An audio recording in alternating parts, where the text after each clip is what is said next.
Bonjour à tous et bienvenue sur ma chaîne. Alors en cette journée de l'autisme, je vais vous dire la vérité et rien que la vérité. La France viole les droits des personnes autistes et de leurs familles. Alors j'entends déjà des gens dire oh, elle exagère quand même, elle y va un peu fort là.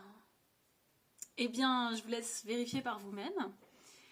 La France a été condamnée par le Conseil de l'Europe le 17 avril 2023 pour, je cite, avoir violé plusieurs articles de la Charte sociale européenne au regard des droits des personnes handicapées. Alors évidemment, tous les handicaps ne sont pas logés à la même enseigne, mais j'ai bien compris que l'autisme était la dernière roue du carrosse.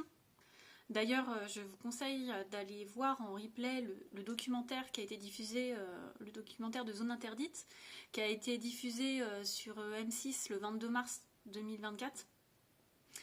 Alors ça s'intitule « Scandale et défaillance de l'État, les dossiers noirs du handicap ».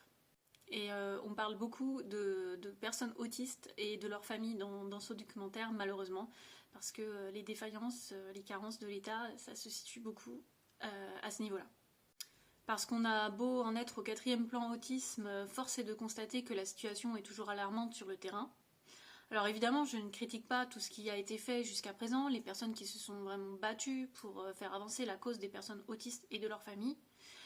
D'ailleurs, je les remercie pour tout ce qu'elles ont fait.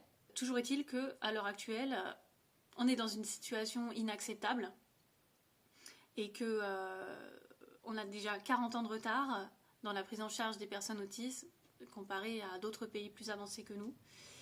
Et si on met encore 10 ans à appliquer les mesures du 3e plan autisme, c'est pas comme ça qu'on va rattraper notre retard. Et nous, nos enfants, l'avenir de nos enfants, c'est maintenant, c'est pas dans 10 ans, ça se joue maintenant. Bon voilà, j'ai planté le décor. Alors je vais vous parler un peu de moi maintenant.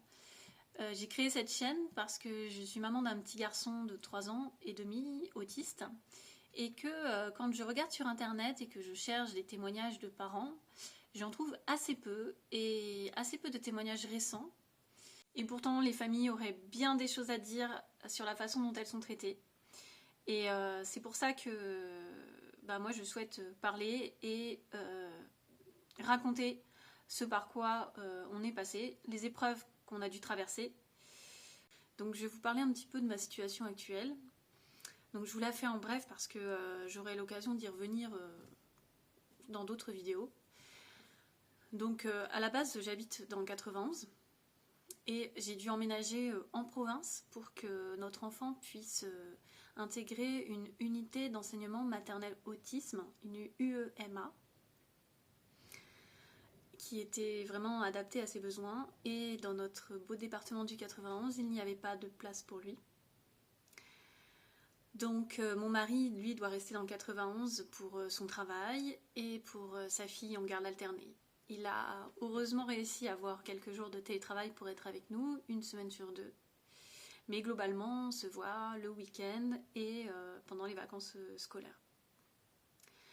Voilà, alors j'habite plus à côté de mon travail, donc j'ai dû le quitter. Donc là, voilà, je me retrouve au chômage.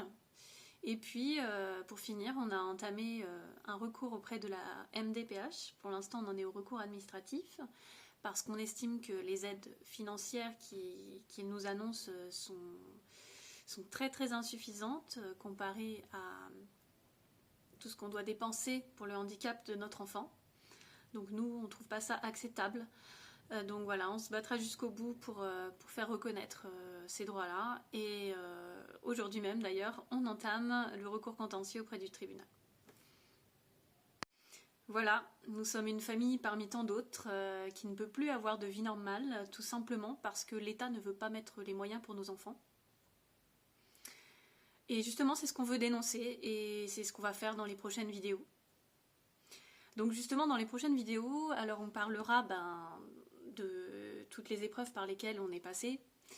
Donc au départ des premiers questionnements, avec en face de nous les professionnels de santé et aussi de la petite enfance qui ne sont pas du tout sensibilisés aux signes d'alerte de l'autisme et qui nous font perdre un temps précieux.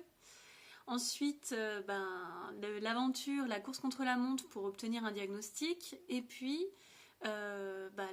et pour déposer aussi le dossier MDPH le plus rapidement possible, puisqu'on savait bien que le temps était compté.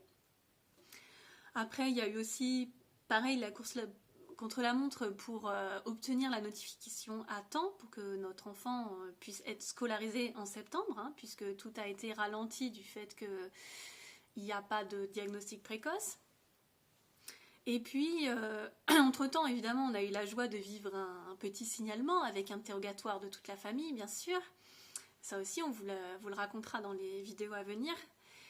Et puis après, tout le reste en fait, hein, notre combat pour réussir à obtenir une place pour que notre enfant puisse avoir une scolarité digne qui est adaptée à ses besoins.